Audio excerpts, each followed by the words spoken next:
굉장히 좀 마음도 그렇고 열등감을 가지고 있었던 모양입니다. 그래서 너무 고민을 하던 차에 중3 겨울방학 때 이불 속에서 펑펑 울면서 하나님 앞에 기도를 했답니다. 하나님, 저는 왜 이렇게 키가 작습니까? 좀 키를 좀 크게 해주세요라고 기도를 한 거예요. 기도하는데 갑자기 마음속에 뜨거운 그런 마음이 들면서 이렇게 기도를 좀 해야 되겠다는 생각이 들더래요. 이렇게 기도했답니다. 하나님, 다리가 늘어나는 게 어렵다면 허리라도 늘어나게 해주세요. 그렇게 기도를 했다라는 거예요. 여러분, 참 신기한 거는 그해 겨울방학 때 무려 18cm가 자랐다고 합니다. 그런데 기도대로 하나님께서 상체만 늘게 하신 거예요. 지금도 앉은 키는 아마 우리 이성훈 목사님이랑 비슷할 정도로 그렇게 키가 커졌다라는 얘기를 했습니다. 사람은 누구나 성장해야 되고 육체적 성장하는 것에 관심이 있게 마련입니다.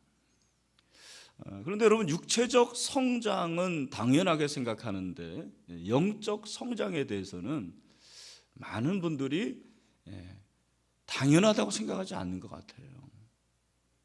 그러나 제가 또 아이러니한 것은, 목회를 하면서 느끼는 것은 성도들이 대부분 영적 성장을 갈구한다라는 거예요. 영적 성장을 소원을 하고 있다라는 것을 발견을 하게 됩니다. 아무리 새가족이고 썬데이 크리스찬이고 신앙이 약한 분이라 해도 영적 성장에 대한 소원이 있다라는 것을 발견합니다. 그래서 잘 안 되지만 성경을 더 많이 읽고 싶고 또 성경을 더 많이 알고 싶어 하는 거예요. 기도도 잘하고 싶고 남들처럼 그렇게 깊은 기도를 하고 싶은 마음이 있더라고요. 전도도 잘해서 나를 통해서 누군가 예수 믿게 되는 그런 소원이 있다라는 것을 제가 발견하게 됩니다.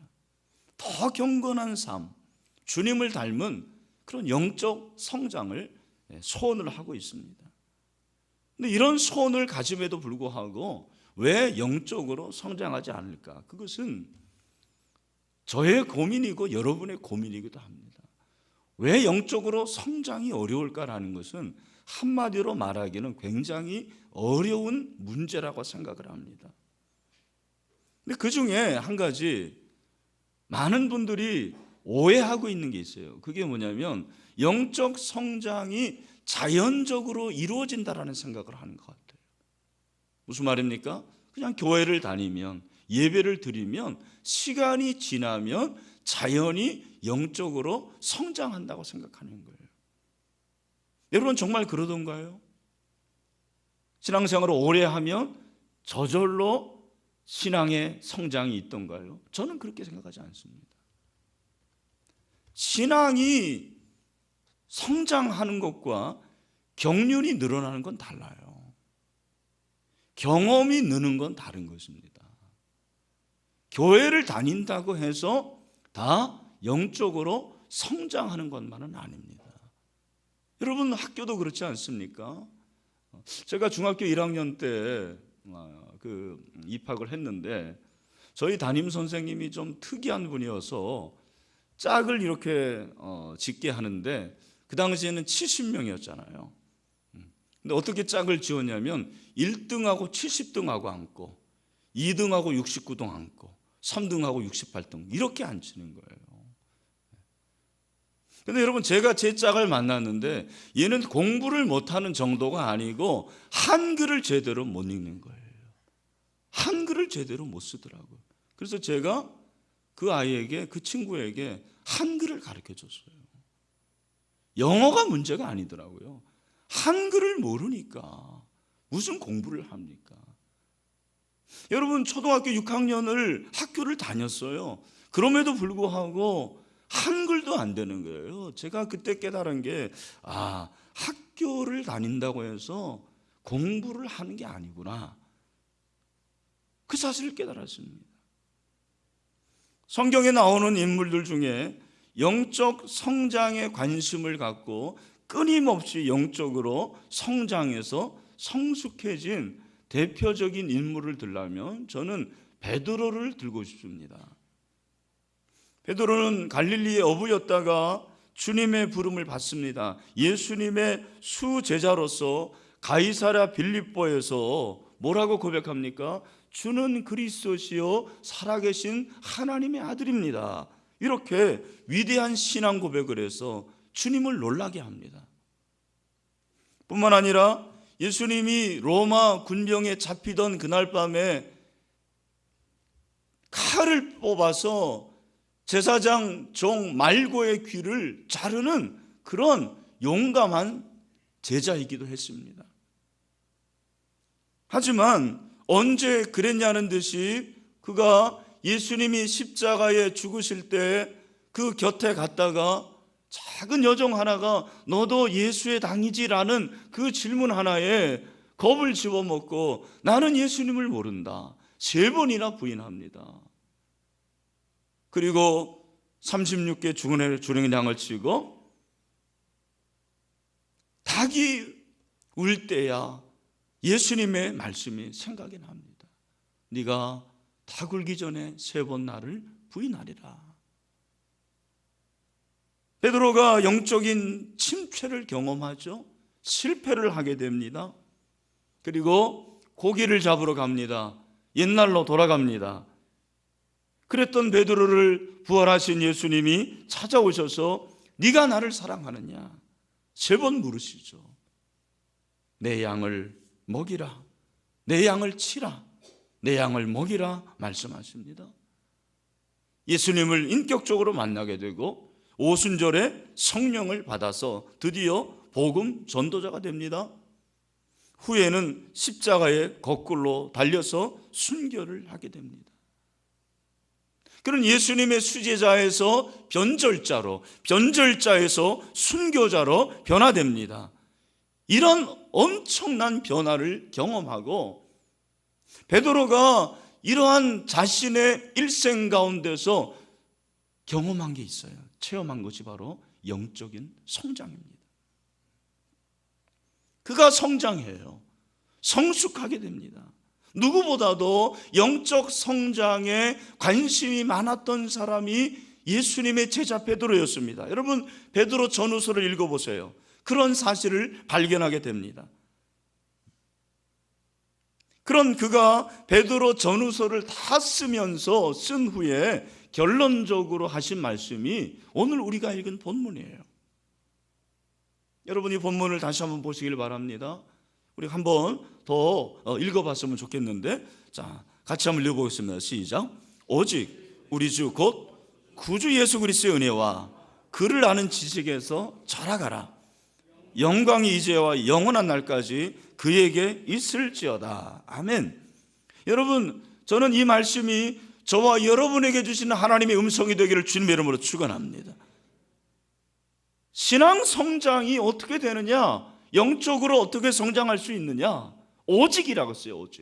오직 우리 주 곧 구주 예수 그리스도의 은혜와 그를 아는 지식에서 자라가라.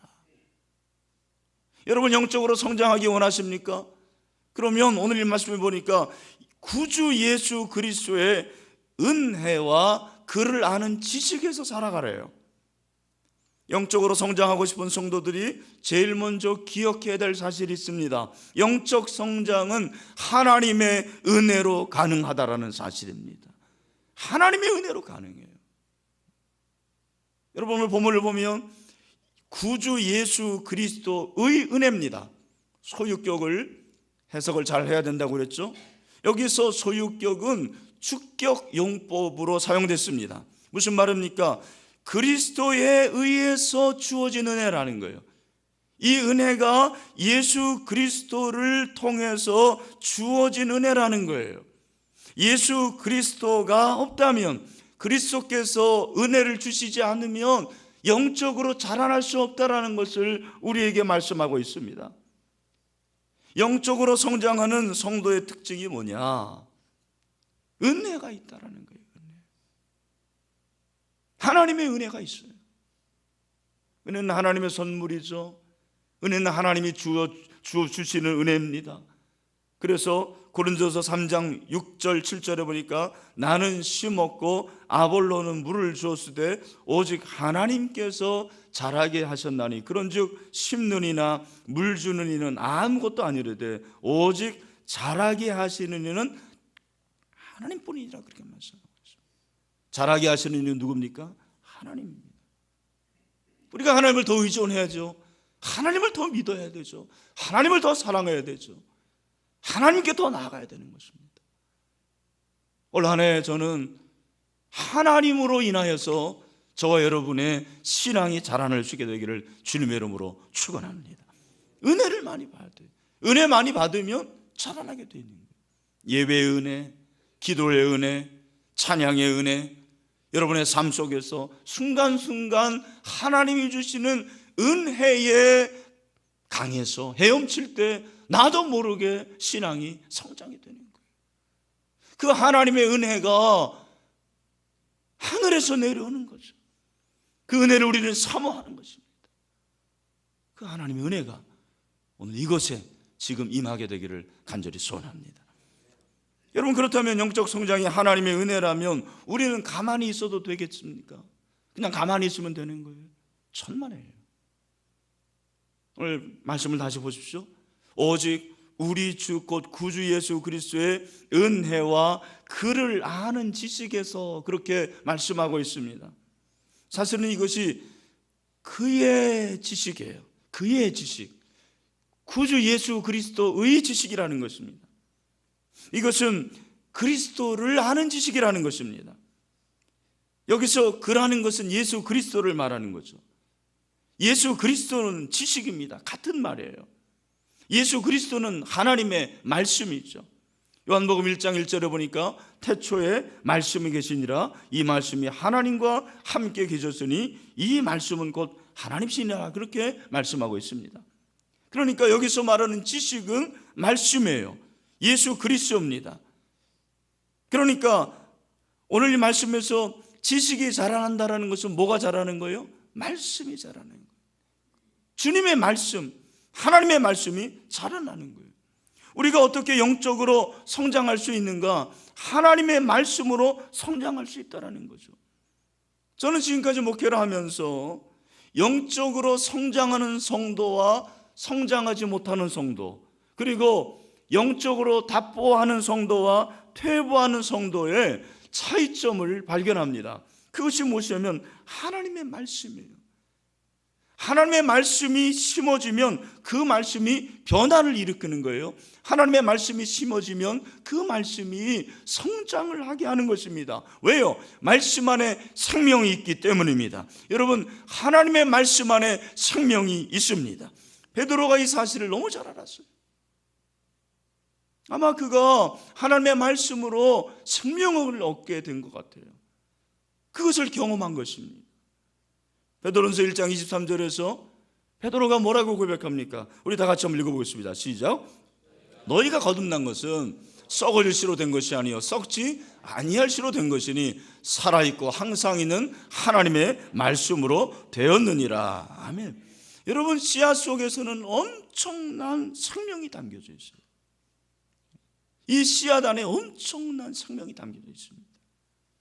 말씀이 심어지면 그 심어진 씨가 능력을 발휘하게 되는 거죠. 왜냐하면 그 말씀 안에 생명력이 담겨져 있기 때문에 그렇습니다. 윌리엄 제닝스 브라이언이 남긴 글 가운데 수박씨의 위대한 힘이란 글이 있습니다. 한번 들어보십시오. 나는 수박씨의 힘을 관찰해 본 적이 있다. 수박씨에는 흙을 밀어 젖히고 나오는 힘이 있다. 자기보다 20만 배나 무거운 것을 뚫고 나오는 것이다.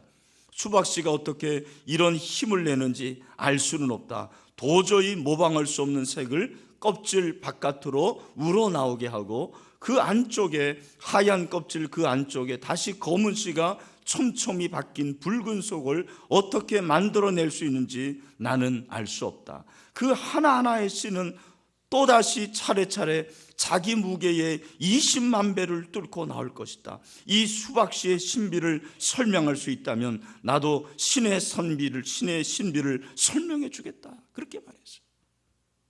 여러분, 수박씨 작은 거지만 그 안에 엄청난 힘이 있는 거죠. 왜냐하면 생명이 있기 때문입니다. 그 생명이 생명을 낳는 거예요. 여러분, 하나님의 말씀도 마찬가지죠. 이 하나님의 말씀이 그냥 책인 것 같습니다. 그냥 말인 것 같습니다. 아니에요. 여러분, 이 하나님의 말씀에 생명이 있습니다. 하나님의 말씀에 힘이 있습니다. 그 말씀이 우리를 성장시키고 우리를 변화시키는 능력이 되는 줄로 믿습니다. 우리 교회 사가족 중에 모태신앙인데 60년 이상을 교회를 정하지 못하고 이 교회 저 교회에 옮겨 다닌 분이 있습니다. 이분이 술을 얼마나 잘 드시는지 동네 사람들이 다 알아요. 그런데 이분이 3년 전에 저희 교회에 등록을 하고 신앙생활을 시작하셨습니다. 그런데 하나님의 은혜로 이분이 말씀을 듣게 되고 말씀을 먹게 되었습니다. 그러면서 최근에 60년 이상 그가 술에 쩌들어 있었는데 하나님의 은혜로 술을 끊게 되었습니다. 아내가 등록을 했는데 아직도 믿겨지지 않는다는 거예요. 가족들이 아직도 믿을 수가 없대요. 얼마나 술을 많이 드셨습니까? 놀라운 사실은 여러분, 이분은 설교를 듣잖아요. 그러면 그날 집에 가셔서 제가 설교한 본문 그리고 설교에서 인용한 하나님의 말씀을 다 기록해 놨다가 한글로 쓰고 영어로 쓰고 지금까지 매주 정서를 합니다. 제가 신방 가서 하도 감동을 받아가지고 찍어왔어요. 저렇게 하나님의 말씀을 한글로 쓰고 영어로 쓰고 매주 정서를 해서 그 말씀을 계속해서 보고 있습니다. 그러니 변화가 있죠. 그러니 술을 끊죠. 여러분, 하나님의 말씀에 생명력이 있고 능력이 있다는 것을 믿으십니까? 그렇다면 하나님의 말씀을 마음에 담으시길 바랍니다.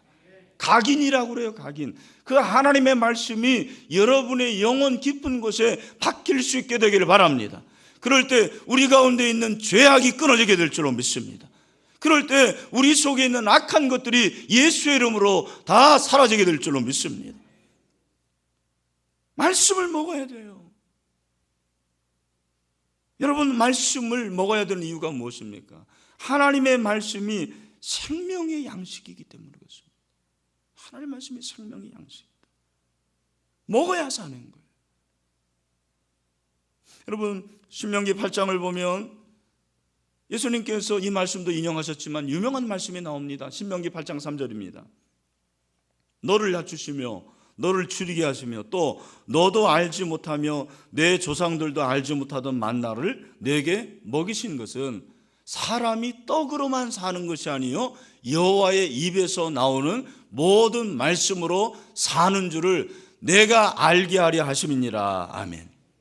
여러분, 신명기는 설교예요. 모압 평지에서 가나안을 들어가기 위해서 지금 이스라엘 백성들에게 설교를 하는 것입니다. 그런데 신명기 8장의 설교의 주제가 뭐냐면 순종입니다. 순종. 그래서 8장 1절을 보면 내가 오늘 명하는 모든 명령을 너희는 지켜 행하라. 그리하면 너희가 살고 번성하고 여호와께서 너희의 조상들에게 맹세하신 땅에 들어가서 그것을 차지하리라. 그렇게 말씀했습니다. 그런데 갑자기 3절에서 사람이 떡으로만 사는 것이 아니요 여호와의 입에서 나오는 모든 말씀으로 사는 줄을 내가 알게 하심이라 그랬어요. 이번에 1월 1일 날 우리 가정 예배를 드리는데 이 말씀이 본문이었어요. 이 말씀을 읽어가는데 제가 한 가지 질문을 해봤습니다. 왜 갑자기 하나님께서 이 말씀을 얘기하고 사람이 떡으로만 사는 것이 아니고 하나님의 입에서 나오는 말씀으로 사는 것이라고 말씀을 하셨습니까? 여러분, 잘 들어보십시오. 하나님께서 이스라엘 백성들을 40년 동안 먹이시는데 만나를 먹이셔요. 근데 이 만나는 하늘에서 내려오는 거예요. 이스라엘 백성들이 40년 동안 이 만나를 먹었는데 만나라는 것은 육의 양식이었습니다. 그래서 그들이 죽지 않았어요. 만나는 육의 양식이었습니다. 하나님께서 만나를 먹이시면서 하나님의 마음과 하나님의 의도는 사실 다른 데 있었습니다. 물론 그들을 죽지 않게 살게 하는 것도 있었지만 그들이 만나를 먹으면서 깨닫기 원하는 것이 있었습니다. 우리가 사는 것은 내 힘으로 사는 것이 아니구나. 하늘에서 내려오는 만나를 먹어야지 사는구나. 이걸 깨닫기를 원하셨던 거예요. 그 만나는 생명의 양식이었습니다. 그 생명의 양식이 하나님의 말씀이라는 것을 그들이 깨닫기를 원했던 거예요. 여러분, 한 해를 살면서 우리가 하나님의 은혜로 지금까지 살았어요. 하나님 먹이시고 하나님 입혀주시고 하나님 채워주시고. 여러분, 우리가 이 사실을 생각하면서 감사하다, 내가 잘 살았구나 라는 사실을 깨닫는 것도 중요하지만 한 해를 살면서 우리가 깨달아야 될 것이 무엇이냐면 내가 이렇게 사는 것도 하나님의 은혜지만 그러나 하나님의 말씀, 이 말씀이 없으면 내가 사는 것이 아무것도 아니구나. 하나님의 말씀이 진짜 생명의 양식이구나. 하나님의 말씀이 내 삶의 존재의 양식이라는 것을 깨닫기를 원하신다는 것을 여러분 기억하시길 바랍니다. 하나님의 말씀이 양식이에요. 생명의 양식입니다. 여러분은 오늘 예배를 드리면 또 내일부터 삶의 현장에 나갈 것입니다. 직장에서 일할 것입니다. 사업을 할 것입니다. 그 모든 것들 하나님께서 주시는 은혜지만 그것과 더불어서 여러분의 사업이 잘 되면 잘 될수록, 여러분이 직장에서 잘 되면 잘 될수록, 학업이 잘 되면 잘 될수록 뭘 생각해야 되는지 아십니까? 내가 이렇게 잘 될수록 말씀이 없으면 살 수 없는 거예요. 하나님의 말씀, 이 하나님의 말씀이 여러분의 생명의 양식이 된다는 것을 다시 한번 깨달을 수 있게 되기를 주님의 이름으로 축원합니다. 여러분, 하나님의 말씀이 우리의 생명의 양식이 됩니다. 이 말씀이 없으면 우리는 죽는 거예요. 여러분은 깨닫지 모를지 모르지만 하나님의 말씀을 먹지 않고 하나님의 말씀을 읽지 않는 자는 영적으로 죽어가는 자들입니다. 여러분, 사람이 의학적으로 아무것도 먹지 않으면 12일 정도 살 수 있다고 합니다. 새는 굶은 상태에서 9일 정도 산다고 합니다. 개는 20일 정도 살고요, 거북이는 500일을 살고 뱀은 800일을 산다고 합니다. 그런데 성도들 중에 뱀보다 더 센 사람들이 있어요. 3년을 성경 읽지 않는데도. 아마 여러분 가운데 그런 분들이 있는지 모르겠습니다. 내가 교회를 3년 다녔지만 내 손으로 직접 성경을 펴서 하나님의 말씀을 한번 정독해보고 하나님의 말씀을 먹어본 적이 있습니까? 하나님, 제가 영적으로 굶주립니다. 내가 영적으로 배고파 죽겠습니다. 말씀해 주세요. 그런 마음을 가지고 성경을 펴서 그 말씀을 먹을 때 영적으로 배부른 그런 경험을 언제 해봤습니까?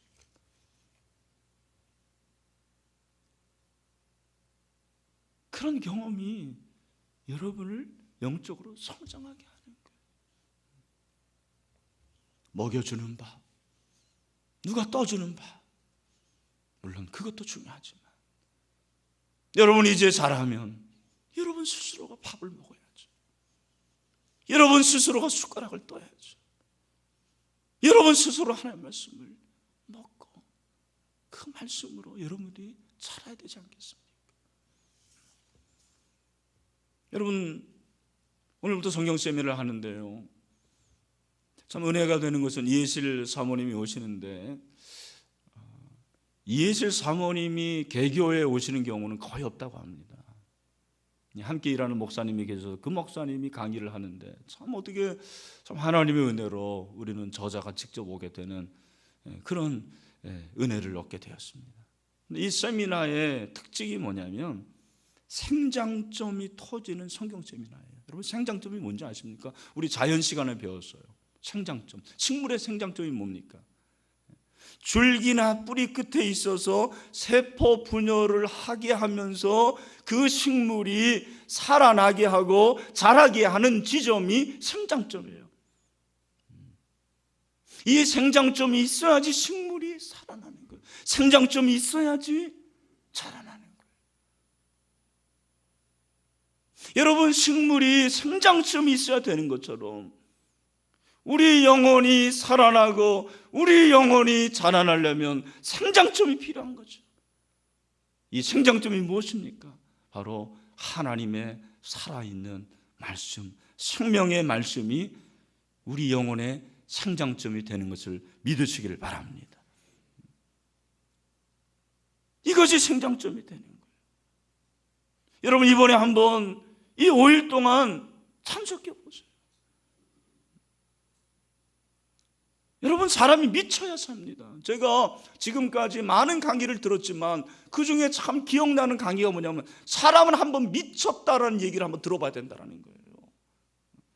아, 그 사람 참 미쳤다. 그 얘기를 듣기 전에는 성공을 논하지 말라라는 거예요. 여러분, 하나님의 말씀, 이 말씀에 여러분이 한번 올인하고 이 말씀에 미쳐보고 하나님의 말씀에 승부를 걸 수 있는 이번 세미나가 될 수 있게 되기를 주님의 이름으로 축원합니다. 여러분, 왜 우리가 말씀을 먹지 않을까요? 말씀의 가치가 얼마나 대단한지를 몰라서 그래요.